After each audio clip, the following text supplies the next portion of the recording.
Hey everybody, this is Dr. Tim with a pretty timely and special episode. We have experts, Doctors Carrie Rouse and Kelsey Pape, here to explain about Tylenol and pregnancy. They are maternal fetal medicine doctors, which is a type of OB that helps with high risk pregnancies before the birth, during the birth, and even after both the mother and child. So they'll talk a little bit more about that.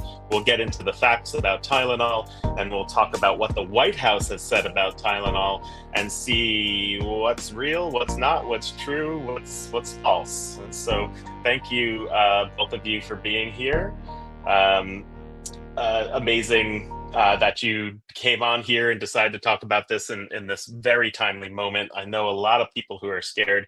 I've actually never gotten so many emails as both a doctor and a politician about one subject so quickly. So people are just scared, confused about this. So before we get into that, please, would you introduce yourselves, Carrie and Kelsey? Sure. Well, first of all, thank you so much for having us. I'm Carrie Rouse. I'm a maternal fetal medicine physician, and I am also a board member of the Good Trouble Coalition health advocacy organization in Indiana. Mhm. And Thanks. I'm Kelsey Pape. I'm a maternal fetal medicine fellow. So I'm a board certified general OBGYN who's doing additional training in high risk pregnancy. And we're hoping we can provide some reassurance to the audience today. Yeah, so people who are an MFM will probably use that word a couple times, maternal fetal medicine. I mean, you guys, you do a lot of schooling, a lot of residency. You are experts. Can you tell me more about that field? What does it take to become one? What exactly are you studying? What are you learning? What separates you from someone who's done a OB residency and moved into general practice? So the typical trajectory for a maternal fetal medicine or MFM physician is kind of long, but generally goes like this. So we go through undergraduate education, which is typically 4 years. Then we go through medical school, which is typically 4 years. Then we go through OBGYN residency, which is typically 4 years. And then there's additional training called fellowship, which for MFM is 3 years. And Dr. Pape is in her third and final, which is her final year of MFM fellowship. Congratulations, almost done. Thank you. Yeah. And so our subspecialty off of OBGYN is really focused on the care of people who are intending to become pregnant, specifically concerning pre-pregnancy issues, trying to make recommendations to optimize health for the healthiest and lowest risk pregnancy possible, taking care of folks who are pregnant who have either a history of a prior pregnancy complication like preterm birth or preeclampsia, heart failure in a prior pregnancy, or those who have a current medical condition that affects their pregnancy like diabetes or high blood pressure, lupus, or folks who have a pregnancy that has a fetal complication. So fetuses with chromosome differences or congenital anomalies or birth defects. Okay. And then are you taking care of the baby post-birth as well? We do not. No. Typically Yeah. not. No, typically Okay. no. We All were right. like, Yes.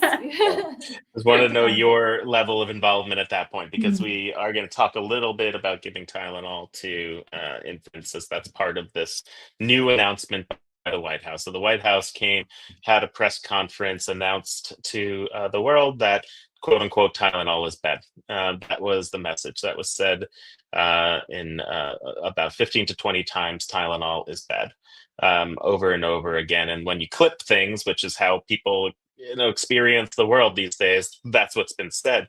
It's not even, and if you watch the press conference, read the information, which we'll go through a little bit of the fact sheet been sent out by the White House, kind of point by point, and see where the facts are and where they aren't. What they're talking about is really what is the association of Tylenol with giving that to women who are pregnant and then having both ADHD and autism effects downstream for those for those children. And so we will see what's true, what's not. What do we know about that? So a lot of research, a lot of time, a lot of people spent time thinking about this well before Trump came out and talked about it. Kelsey, Dr. Pape, you are one of those people that just dug into Tylenol a bit. Can you tell us a little bit about what you did and what you learned? Yeah, there is a lot of information in the medical literature about Tylenol in pregnancy. This was all kind of historically started about 10 years ago in kind of the early 2010s when it was noticed that the molecule that Tylenol is, or acetaminophen, which you'll also hear us refer to it as, seemed similar in composition to phthalates, which phthalates is actually a component of plastics and microplastics and has kind of come out as an exposure that has been associated with negative things for all kinds of people, not just isolated to pregnant people. And so this prompted kind of bench, or what we call bench researchers or kind of lab researchers, to take a look at the effects of Tylenol in kind of cell cultures and in animal models. And in that setting, they identified that there were some changes to kind of hormonal effects of kind of developing cells, and in particular, the effects of sex hormones. And so then that ultimately ended up leading to, well, if it affects sex hormones, which we know affects our brain development, that then cascaded into looking at brain impacts of acetaminophen or Tylenol development. And so the first study that actually kind of came out looking at all this clinically was in 2014 and looked at the effects of Tylenol in pregnancy and the outcomes of ADHD. And a lot of the information comes from actually Scandinavian countries, because these countries have public health care. They have really robust kind of data monitoring services, and the researchers have access to essentially what we would call the electronic medical record for like every person in that country, which allows them to do a lot of these big studies and kind of look at the effects of exposures. And so that was the first study that looked at, pregnant patients reported whether or not they used Tylenol in kind of a survey fashion. And then they looked at the outcomes behaviorally in children. And that was the first time that we actually saw an association of ADHD amongst mothers who reported using Tylenol. Just as kind of a brief overview. And there's a lot more to unpack in that and how they actually analyze the data, but that's kind of the history. And you said the word association. We want to talk about what is an association, what is causation, what is temporal relationships. There's a lot in there, right? And you just confidently said the word association, and that has a big weight to it. It means something to us on this call here. Can you make it mean something to other people who are watching right now? Why did you use the word association? Yeah. So, as physicians and scientists, we take really seriously, like you highlighted, that difference between association and causation. So we know that there are many, many things that are associated with each other. So kind of a good lay example is, we know that umbrella use is associated with rainy weather. We know certainly that umbrellas don't cause it to be raining, but it's just because we use umbrellas when it is raining to keep ourselves dry. So that would be an association, not that umbrellas cause rain. And so there's so much kind of underpinning a neurodevelopmental disorder diagnosis. And the more we have learned about those, is there's so many things like genes and other environmental factors that it's really hard to kind of pinpoint one single cause that could cause something like ADHD. And it's really impossible to control for all those kind of possible underpinnings there. Kind of another kind of clinical examples, people with tattoos have been seen to have shorter lifespans when they look at like pathologic information. We of course know that tattoos don't shorten our lifespan, but maybe people with tattoos engage in other kind of behaviors that shorten their lifespan. So kind of that's the framework that we're using to evaluate the Tylenol literature. So in this case, you're saying, we give Tylenol to a pregnant person.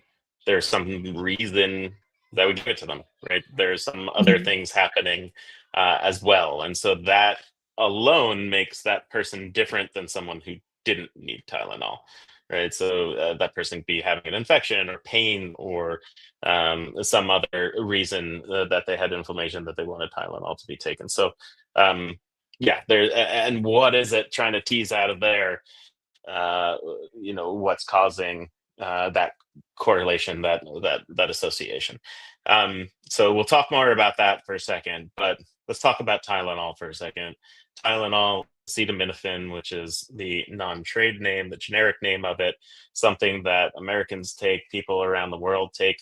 Around the world, you'll hear it be called paracetamol every day. And you know, people are hundreds of millions of people are taking it, if not billions. Um, is it dangerous? Why do you use it in a pregnant woman? Are there alternatives? Why is that the first thing you're reaching for when someone has a fever or pain? Tell me, how do you think about Tylenol in your position as a maternal fetal medicine? So Tylenol does tend to be one of our first medications that we reach for when we have pregnant people who have concerns for pain and fever. And one of the reasons is because there are not a lot of good alternatives. Ibuprofen or Advil or naproxen, medications like that are pretty commonly used in the non-pregnant population. But there are concerns about fetal development, amniotic fluid volume, fetal kidneys with those types of medications that make the general use of that medication not advisable during pregnancy. Certainly everything that we're saying here today is general, and we strongly encourage anybody to seek the advice of their OBGYN or other obstetric care provider should they have any questions. But just in general, we don't use that class of medications, NSAIDs, for these types of indications in pregnancy.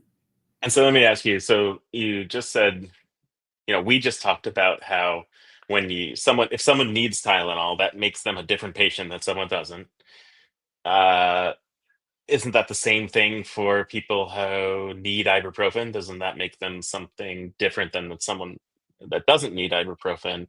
And so why is Tylenol, you were seen as a association, but when we talk about ibuprofen, we say that it actually causes kidney problems for the fetus, or low amount of amniotic fluid, or some of the other things that can happen in terms of birth defects. So that has to do with the types of studies that have been done in the past that have been really well controlled.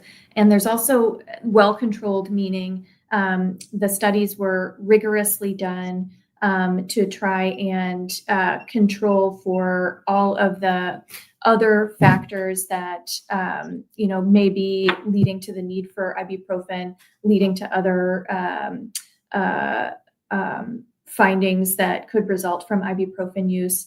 And then there's also biologic plausibility. So we know the way that ibuprofen works, filtered through the kidneys. And so just those two things, biologic plausibility and rigorous studies that have been done showing that there is a dose response relationship. The more ibuprofen you use, the more harm it is shown to cause.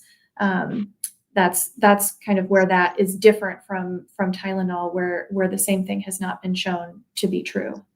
And I So would also, sorry, go I would just also add that, some of the fetal effects or, birth defects that we see with NSAIDs are also able to be more kind of discreetly diagnosed. We can measure the amniotic fluid, we can check on the fetal heart and the baby's heart. And I'm sure we'll get into this later, but the diagnosis of ADHD and autism is much more subjective and relying on kind of observation by parents and providers and things that is not as easy to delineate. Right. So you can really put your hands around what happens when you give someone ibuprofen or Motrin, and the results of that is measurable. Very, very kind of measurable in terms of like a tape measure. You're literally actually Exactly. measuring the amount of fluid that's in the amniotic sac. Okay. So one other clarification there I just want to get is that you talked about, okay, so we have rigorous controlled style studies on ibuprofen, Motrin, naproxen, Aleve, that type of drug, which are called NSAIDs, but we don't have those on Tylenol, or we do have them on Tylenol and they showed something else? So, like Dr. Pape was saying, the outcome that we're looking for really influences how how sure we can be of the result of that study. So, a lot of people have done a lot of good studies trying really hard to find out this answer: does acetaminophen or Tylenol cause autism or ADHD or other neurodevelopmental disorders? I think the challenge with that is that there are so many other things, so many other factors that are difficult to measure, that are believed to influence development of those disorders as well. And it's just incredibly hard to control for those things in studies, meaning to know exactly how much influence parental genetics, other environmental exposures, and things like that. Those things are really, really hard to measure. Sure. Whereas with the other studies with ibuprofen, for example, the thing that you're looking for, like Dr. Pape said, is very discrete. Got it. So it sounds like this idea that Tylenol has some sort of association with neurodevelopment disorders, ADHD, autism is something that was in your consciousness as MFM doctors before we had this press conference, right? This is something that you've been thinking about or that you do think about when you prescribe Tylenol to people? I would say more so just because there have been a lot of people and researchers trying to answer that question.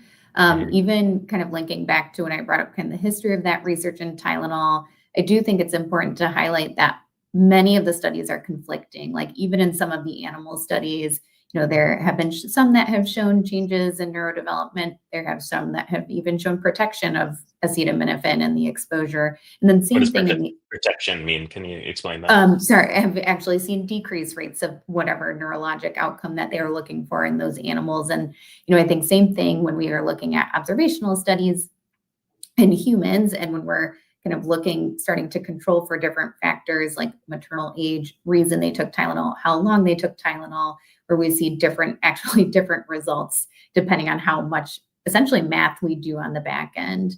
Okay. And so we were more so kind of are aware of that research and kind of what is being explored, and definitely want to encourage looking into that because we want to be as informed as possible. But was not a current concern, I would say. Okay. And I think just as we're sort of thinking about research methodology also, one issue that's been raised is the type of studies. I said that a lot of people are trying to do really good research, but it just is hard. Research in pregnancy is hard. It's been, I think, underutilized in the past because people are hesitant to do research on pregnant people for understandable reasons. But that means that a lot of these studies end up being retrospective, which means looking backwards. And a lot of them end up being studies where parents are asked if they remember if they took Tylenol and how much Tylenol they took. And you can imagine how parents of a child who has a neurodevelopmental difference, may be primed to remember more or potentially remember incorrectly, just trying to search for a reason that their child is, has one of these diagnoses.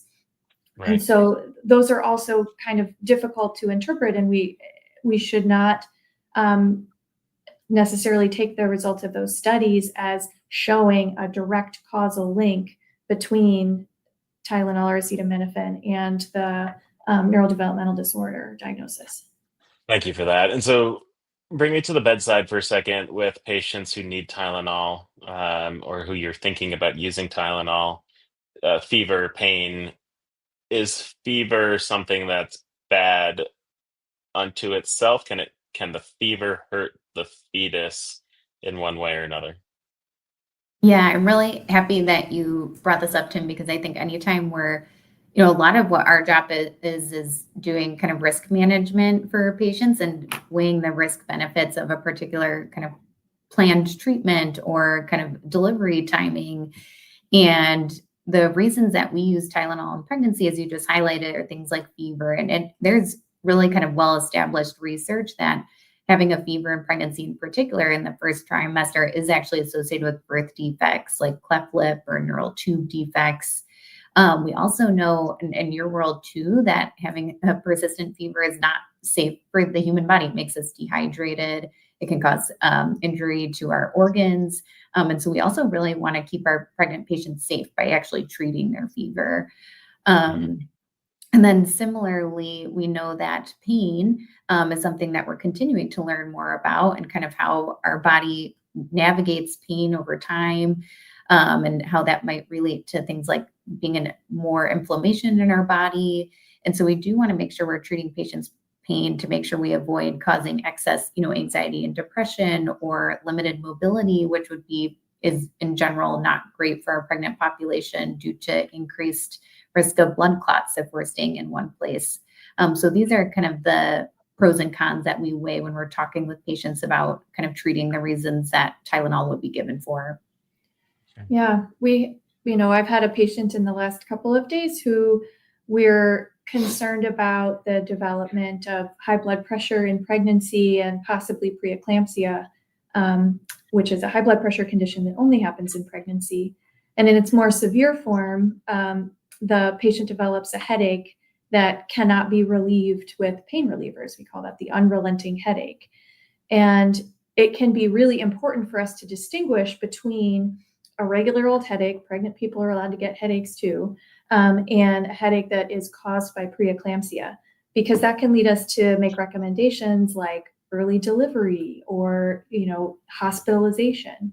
And so, it was really difficult to hear the messaging that people, and pregnant people in particular, should just, tough it out. That's not really an option in our world. We rely on acetaminophen, on Tylenol, to help us in some of these diagnostic quandaries where we're really trying to do the best thing for the patient. Okay. Yeah, so taking that tool out of your toolbox can be difficult for you to make the diagnosis that you use, and in this case that you're talking about, a life-saving diagnosis for the mother and the fetus. So thank you for bringing us to the bedside there for a second. So let's talk about what the White House has released. And so the White House has a FAQ on their site right now, and the title reads, "Fact: evidence suggests link between acetaminophen, autism." I was combining those two words. And so, and then there's a quote from the press secretary, Carolyn Levitt, that says the Trump administration does not believe popping more pills is always the answer for better health. There's mounting evidence finding a connection between acetaminophen use during pregnancy and autism, and that's why the administration is courageously issuing this new health guidance. Additionally, the Trump administration is approving a new treatment option that has been found to improve some autism symptoms. President Trump pledges to address America's skyrocketing rate of autism, and his team is deploying gold standard science to deliver on this pledge. He will not be deterred in these efforts, as we know millions across America are grateful. And so he announces this quote unquote major progress in understanding the root causes of autism, and says that Tylenol is the cause. And also on the White House website, it says, predictably, the fake news immediately went into a frenzied hyperventilation with their usual smears, distortions, and lies. And so, directly at the quote unquote fake news, I want to move aside from that for a second and talk about the medical community. So, again, I started this saying I've been getting more emails and texts and things about this from other doctors from looking in your email, getting every academic society that I'm part of, making sure they're saying to their membership, hey, Tylenol is something we need to use for pregnant patients. The AMA, the American Medical Association, the Indiana State Medical Association, my ACEP, American College of Emergency Physicians, for you, ACOG, American College of OBGYN. So the, you know, that frenzy is true. It's been a frenzy this last week. How have you experienced that? And have you experienced that from your medical community? What does it feel like right now to be in your position? I think, as high risk OBGYNs, it is really hard to watch as this type of misinformation is being propagated, because it is hard to watch our patients be scared and nervous. Pregnancy can be really hard and anxiety provoking, and pregnant people just want to do the best thing for themselves and their babies. And it's already confusing enough out there. And I think when all of this came out, it really just added this whole degree of uncertainty in such a way that really sort of I don't want to say overblown, because people are worried and I don't want to minimize that. But I think really making a lot of news out of data that we really do not think shows the things that it is being claimed to say. The American College of OBGYN, the Society of Maternal Fetal Medicine, our professional societies have been very clear in their guidance. And taking a step back, just in general, for all medication use in pregnancy, we counsel patients to use the lowest effective dose of medication for the shortest amount of time necessary. For some people, that is using medications throughout pregnancy because they need it. And for other people, it's using short courses of Tylenol for a fever that they, incur as part of a viral illness that they caught at a family function or whatever.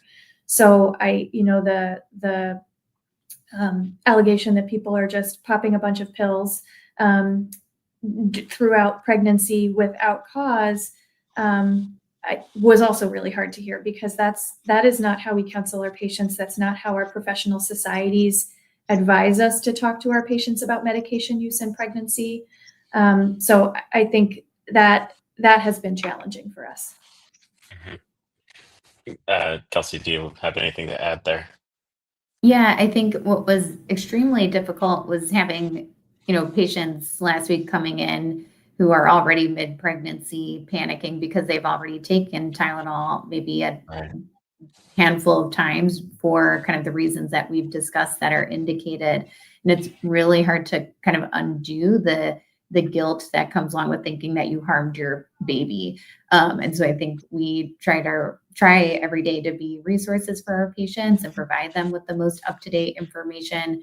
But it's really challenging to kind of undo what's being also promoted on things like social media. So really feeling for our patients right now, honestly.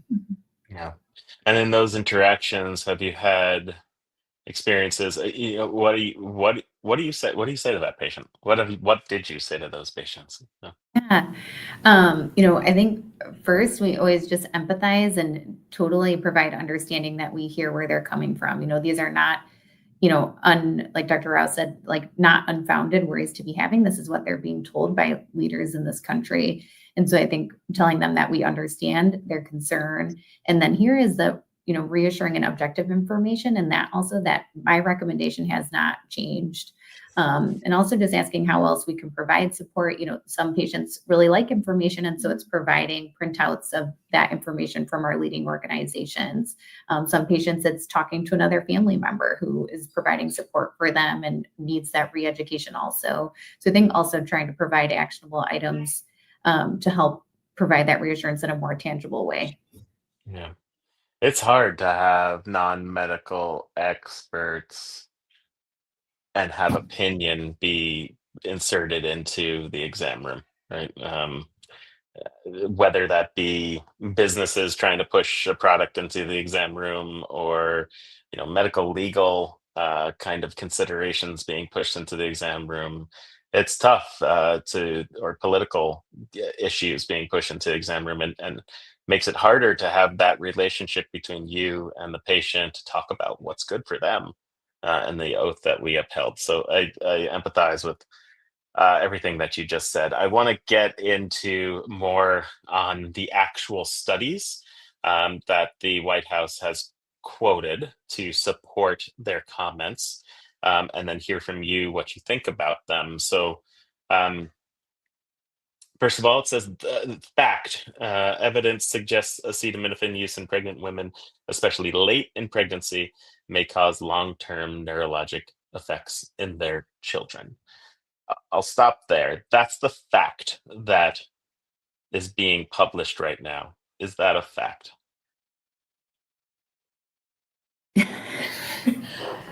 No, I No. mean, I think as we kind of mentioned at the beginning of this, there are a lot of studies out there, good researchers trying to find the answer, but it is hard to call something a fact when there are conflicting conclusions that have been drawn, when there are studies that have serious methodological issues, that would lead us as physicians and scientists to say, I don't think that I can actually draw the conclusion that they have drawn. Because again, this seems to be correlation. They seem to be maybe related, but this does not lead me to the conclusion that that acetaminophen causes these neurodevelopmental outcomes that are being alleged. And in the first study that they quote, they go to a gold standard cohort study, large scale cohort study, and I'd like you to explain what that means, including nurses' health study, which is something that we have tons of information that comes out of that helps lead our medical decision making in ways. So they go to that and they say large scale cohort studies, including the nurses' health study too, and the Boston birth cohort, which you might know more about that than I do, report associations between in utero exposure and later diagnoses of autism spectrum disorders and attention deficit hyperactivity disorder. Is that what that study shows, and what is that study? Yeah, so just to kind of go to some basics of research, is that a cohort study is looking kind of a group of individuals, kind of exploring any characteristics of those individuals, any, such as their age or things that they've been exposed to. Like today, the relevant thing we're talking about is Tylenol, and then looking to see what happened if we're looking backwards, or happens to those patients or participants as we follow them through a set period of time. What's nice about these studies is they can be more kind of efficient and inexpensive, as opposed to kind of another type of research would be a randomized controlled trial where we enroll patients, we give one set of patients, in this case would be we gave them Tylenol, the other group of patients had no Tylenol. We have this very specific period of time and particular outcome we look at for both groups, and then we compare how frequently those happened. And that, as you can imagine, is very expensive, requires research coordinators, consenting patients, getting a study drug, all of that, as opposed to being able to observe what happens to people. Of course, when we do cohort or observational research, we have a lot less control over the intervention or the exposure that we're wondering about. We actually can't control it at all. And for something like Tylenol, essentially all of the research is the participants reporting whether or not they used that medication in pregnancy. And as Dr. Rouse highlighted, there's, this really important phenomenon called recall bias, and that we're, as humans, just not that good at accurately remembering that. I think whether or not we took it is one thing, but again, when we're, as scientists, trying to really critically understand this literature, we also want to know what dose were they taking, how long were they taking it, because we would assume that if there was an issue with the medication, that taking more of it might lead to more concerning outcome. And that's, I think, where the research is really lacking and kind of the legitimacy of describing what the actual exposure of the Tylenol is. And so in particular, that Nurses Health Study cohort that looked actually at people, women who were nurses. It followed them for an extremely long period of time. There's a really helpful information that we've gained from participants in the nurses cohort study. But my concern with that particular study on Tylenol, they were looking at how many of their children ended up being diagnosed with ADHD. And how they did that is they, called the participants during their survey, which was completed every other year. So you can imagine how kind of infrequent, and again, that recall bias, how you might misremember something if you're being asked every 700 days. And the way that they evaluated the outcome is that the participant just reported whether or not the child was diagnosed with ADHD. As Dr. Rouse pointed out, is there's a lot of groups really trying to get that granular information in more accurate ways by looking at medical records and seeing if a physician actually labeled that diagnosis. You can imagine, again, the legitimacy of that versus someone reporting that their child has ADHD is quite different. And so that was one of my main concerns with that Nurses Health study. In addition, the way that they had their comparison group was they looked at, a 4-year period and compared pregnant people who took Tylenol over that 4-year period as their control. They then looked at people in a 4-year period before and after that who did not use Tylenol. And so I think that is also difficult because they're using, different time frames. So in terms of, again, looking at how kind of rigorous the methods were, that I would say study has a lot of kind of concerns and how it was completed. Okay. And then the next study that they talk about is interesting based on what you talked about earlier with ibuprofen, which is they talk about a study that associated prenatal acetaminophen exposure measured in meconium with adverse birth outcomes in a cohort study as well. And so they actually measured something there. Are you familiar with that study? Mm-hmm. And I would say that one, I think that's like an excellent contrast to bring up because that's, really objective, looking at metabolites of Tylenol in the umbilical cord of babies born and these participants who are enrolled at the time of their delivery. And so that's very objective. So we like things that we can measure very like discreetly, like we were talking about amniotic fluid volume with ibuprofen. However, when you actually look at kind of the results of that study, every single sample that was collected had a Tylenol or Tylenol metabolite in it. And so that is not very helpful because if we're trying to compare participants who ended up having a child with ADHD, as was evaluated in that study, there's no real way to kind of grade that comparison if there was no umbilical cord samples without Tylenol in it.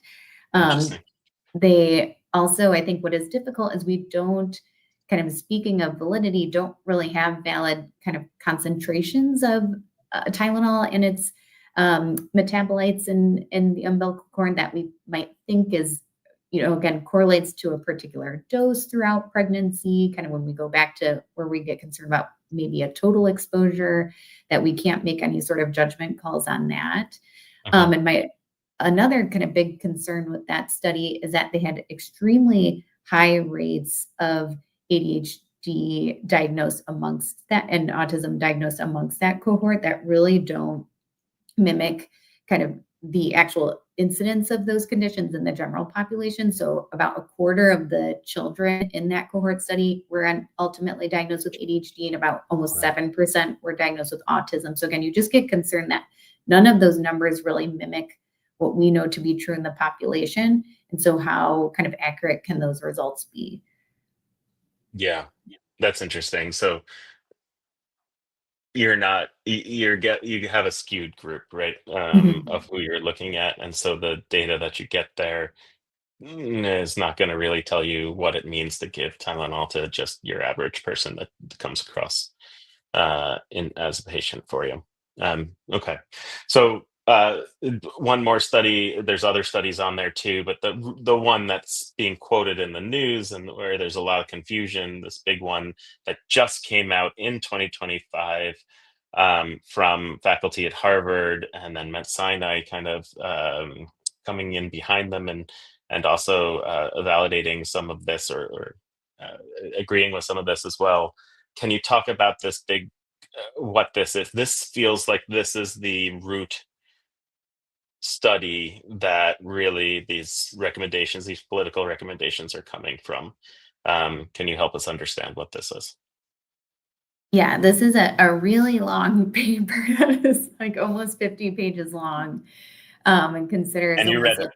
and yeah, and it considers almost like 25 studies on Tylenol and pregnancy. I think what is hard about this study, Tim, is that, as we discussed earlier, it's not a randomized controlled trial. It's not even a cohort study. It's kind of essentially in an almost a narrative way, which is a type of literature to put out all the information, like the information gleaned from the study is included. I think an important drawback is that there was such differences amongst all the studies included, meaning the types of studies that they were, how they were designed, the ways that they controlled for the outcomes, like we discussed earlier, like maybe the age of the mother, is there any diagnosis in the parents with a neurodevelopment disorder, things that would be relevant to assessing kind of that could impact whether or not a child got that diagnosis later on. And so all these studies were so different that they actually, couldn't combine any of that data to kind of put those numbers together to try to do an analysis, what we would call a meta-analysis, where you put all these different studies together to try to increase the validity and kind of accuracy of the results. And they couldn't do that because of how different all these studies were. But it's understandable when you are thinking about people who are maybe not reading research or this type of research to, look in the news and be like, oh, there was this huge study published where they looked at dozens and dozens of studies and these are the conclusions that they reached. But when you just look a little bit closer, like Dr. Pape said, it is really hard to draw a definitive conclusion when all of the studies are done in a different way, measuring different things, using different methods to come to one singular conclusion that acetaminophen causes ADHD or autism. All right. Yeah, so let me read exactly what has been said here on the White House website. Andrea Baccarelli, MD, PhD, Dean of Faculty, Harvard T.H. Chan School of Public Health. Quote, she says, they quote her, colleagues and I recently conducted a rigorous review funded by a grant from the National Institutes of Health of the potential risks of acetaminophen use during pregnancy, then ... and ellipses.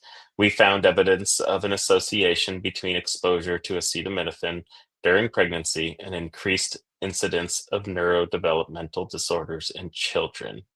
And so that statement that they found, so first of all, there's two things in there. They conducted a rigorous review, right? So a rigorous review is different than a rigorous controlled study. Right? And those are two very different things. And I want to make that clear. You explained that. And that what this is a review of papers that we know most of those things have problems because there's no randomized control studies in them, of large randomized control studies within them. And so there's no gold standard going on here. So making a conclusion based on that is hard. But the conclusion that they made is that they found evidence of an association between exposure of acetaminophen to these defects. And so, again, they found evidence of an association. It's hard, it's very difficult at times if you haven't heard these words over and over through your education and your life as a scientist and a physician to really grasp how much that is a difference for us when you say association versus causation. So I just want to give you one more moment based on exactly what the White House put out there. What is that? Do you have anything to say about that? What does that make you feel? What are you hearing in that quote? You're both Um, smiling. So. Yeah, the conclusions that you can draw from a study are really only as have as strong a foundation as the data that was put into the study.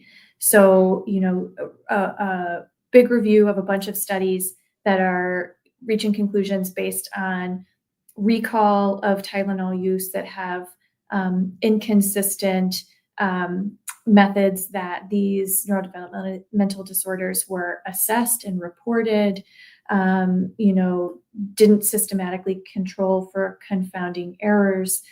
I think it's hard for us to go from a study like that where there's an association that has been found that does not to us lead us to believe that causation, correlation does not equal causation. They teach it to you like the first week of medical school. And I think that's what I think when I read this study. It makes me think, Kelsey, you put it well around, I'm not going to stop using umbrellas tomorrow in the rain because umbrellas are associated with rain, right? Like I'm not going to stop using it because of that. One of the examples that I often use when talking about this is that people who wear lots of sunscreen tend to get more shark bites than those who don't. And so I'm not going to stop using sunscreen because I might get a shark bite, especially here in Indiana. And so that's right. That's basically what this study is saying, and it's just a lot of tough scientific language to be able to get. One more that it has here is, and this is really interesting, and I'd love to know how this has affected your practice or not. Where in 2021, an international consensus statement highlighted, quote, a call for precautionary action, unquote, recommending that pregnant women, quote, minimize exposure, unquote, to acetaminophen, quote, by using the lowest effective dose for the shortest possible time, unquote. Is that something that you agree with? Use acetaminophen sparingly, or for the shortest possible time at the lowest possible dose? Is that something you do? Or again, you're both smiling. Yeah, as I'm trying to say this for those who are listening. Yeah, it sounds very familiar to kind of what we talked about a little bit earlier in this interview, and is very reminiscent of standard counseling that we give to our patients. That is how we counsel our patients about all medications. We are not just telling our patients to use all of these different medications because they feel like it, because we feel like it, because your partner feels like it. We use medications because they have an indication, and we shouldn't be using medications if there's not an indication. And it's pretty standard counseling in pregnancy, lowest effective dose for the shortest amount of time necessary. And again, for some people that's longer, for some people it's a very time limited thing. But again, there are very well-established risks associated with not treating pain and fever in pregnancy. And so, that's part of what we have to, the reassurance that we provide to our patients are that these indications are valid. You should not, and we do not advise that you simply tough it out if you are having a fever or if you have pain. Pain can be also an indication of maybe something else going on. So giving people Tylenol for pain that doesn't resolve might lead us down a different diagnostic pathway.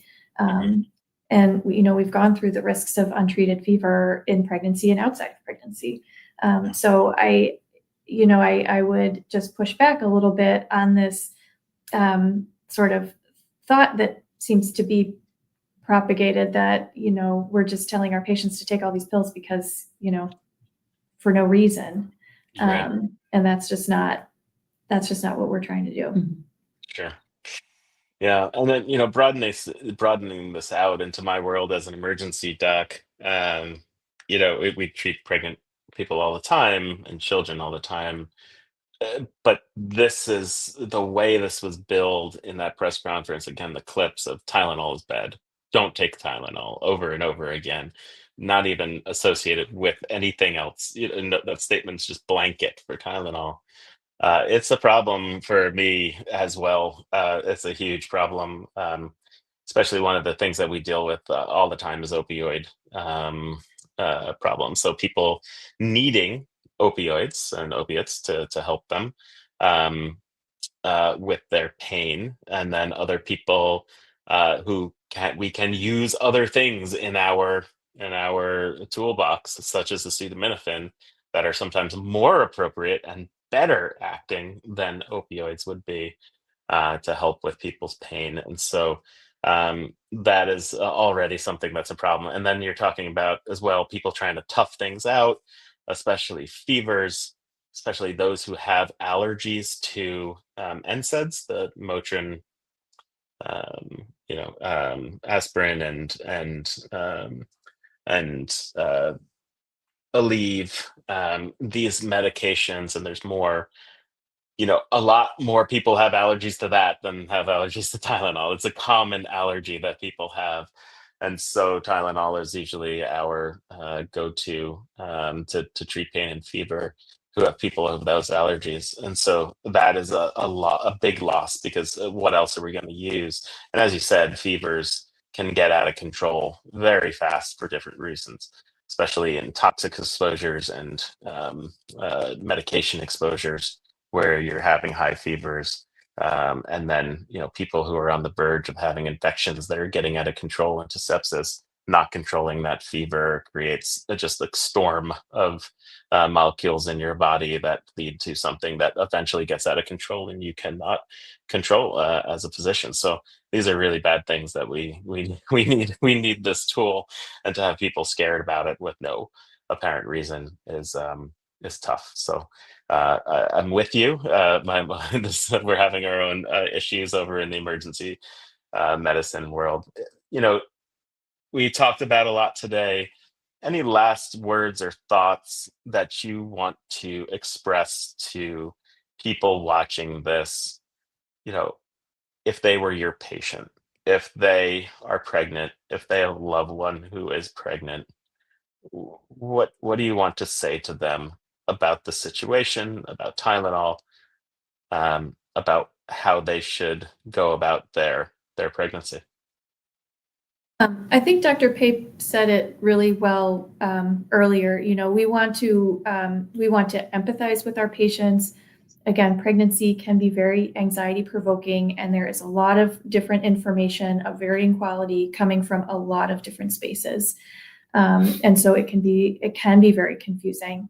But we would encourage our patients to talk with their doctors if they have a question, to seek a medical opinion about what's going on out there, to trust the science, trust the professional organizations, ACOG, American College of OBGYNs, American College of Emergency Physicians, the American Academy of Pediatrics, the American Medical Association.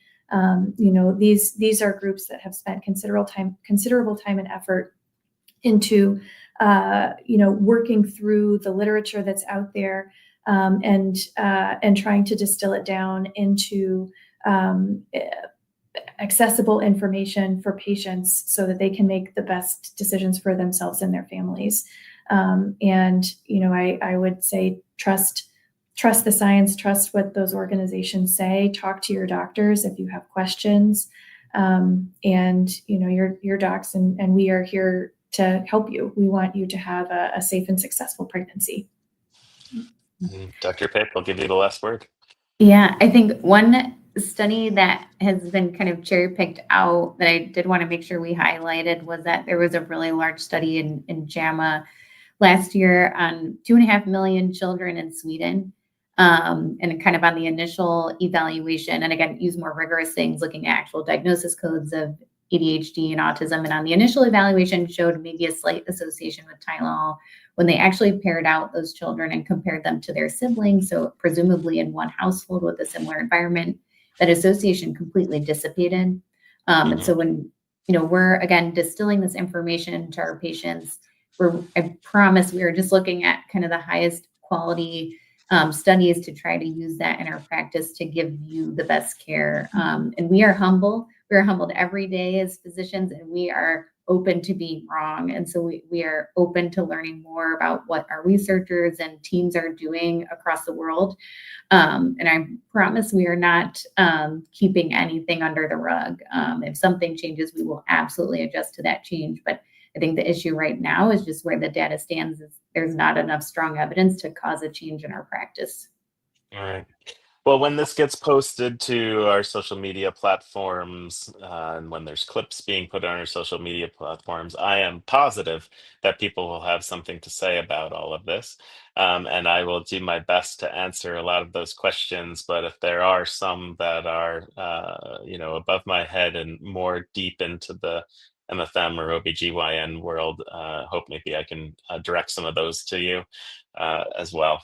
But that's what we're here for in this profession, is to answer people's questions and make sure that the facts are being used in every decision that we're making. And then at the end of the day, a patient has the right to be themselves and use the information that they want to make their medical decision. But we will give every piece of information that we have, knowing that it's coming from a place of caring and professionalism. So, and we obviously you've shown that today. So thank you both for all of your time. Thank you for what you do for your patients.